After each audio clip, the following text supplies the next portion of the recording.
मेरी माँ भुलक्कड़ है। सोनम को गोद लेने के बाद गीता और महेश ने अपने बच्चों और उसमें कोई भेदभाव नहीं किया था।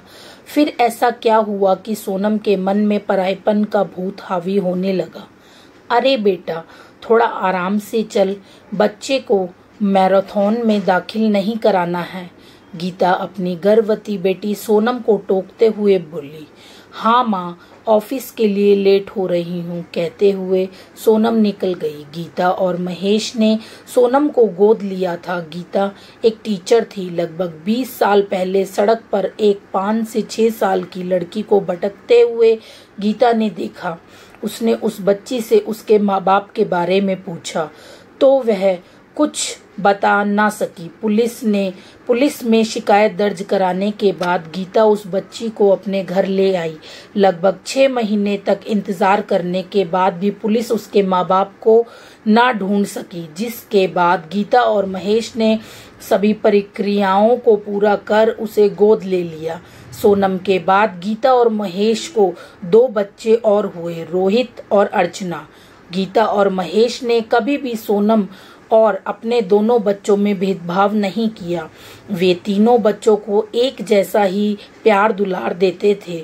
समय आने पर सभी बच्चों को ये बात भी बता दी गई कि सोनम गोद ली हुई बेटी है, लेकिन इस बात से रोहित और अर्चना को बिल्कुल भी फर्क नहीं पड़ा, बल्कि वे सोनम को और ज्यादा सम्मान देने लगे। सोनम ने ग्रेजुएशन के बाद MBA किया और एक बड़ी कंपनी में HR की नौकरी करने लगी। सोनम को विशाल से प्यार था। इस बात को जब उसने अपने माँ बाप को बताया तो उन्होंने खुशी खुशी सोनम की शादी करा दी। विशाल पेशे से इंजीनियर था, तो उसे काम के सिलसिले में कहीं भी जाना पड़ता था, इसलिए शादी के बाद भी सोनम अपने परिवार के साथ ही रहती थी। शादी के 1 साल बाद ही वह गर्भवती हो गई। इसी बीच विशाल को 1 साल के लिए न्यूयॉर्क जाना पड़ा। सोनम को किसी बात की चिंता नहीं थी, पूरा परिवार उसका ध्यान रखता था।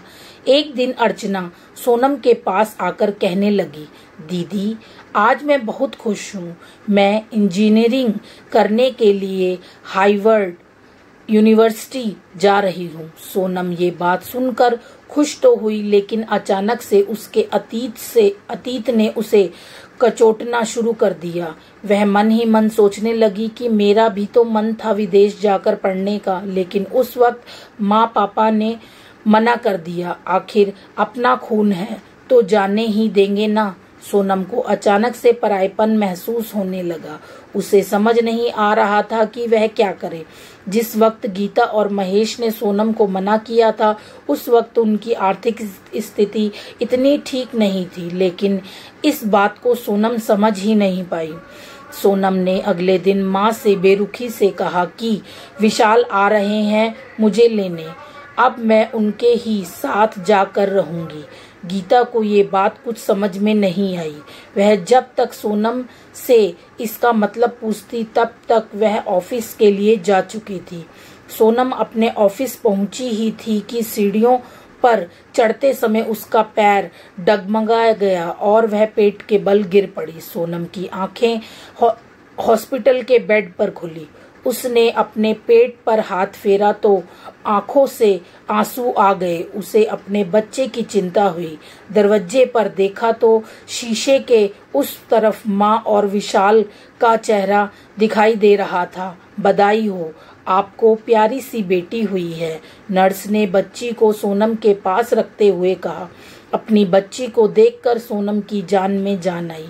डॉक्टर ने कहा, अगर आपकी माँ ने हमें आपकी हेल्थ कंडीशन के बारे में नहीं बताया होता तो पता नहीं क्या होता। वक्त रहते आपकी और आपके बच्चे की जान बच गई। बच्चे पैदा करते समय जो समस्या आपकी माँ को हुई थी, वही प्रॉब्लम आपको भी होनी थी। यह एक प्रकार की आनुवंशिक समस्या है। डॉक्टर की बात सुनकर सोनम अवाक रह गई।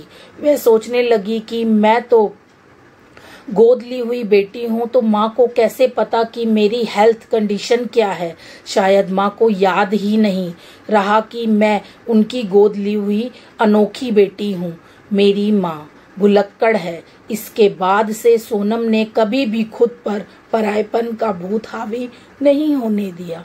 अगर आपको ये कहानी अच्छी लगी हो तो प्लीज़ हमारे चैनल को सब्सक्राइब कीजिए, वीडियो को लाइक कीजिए और एक कमेंट जरूर कीजिए।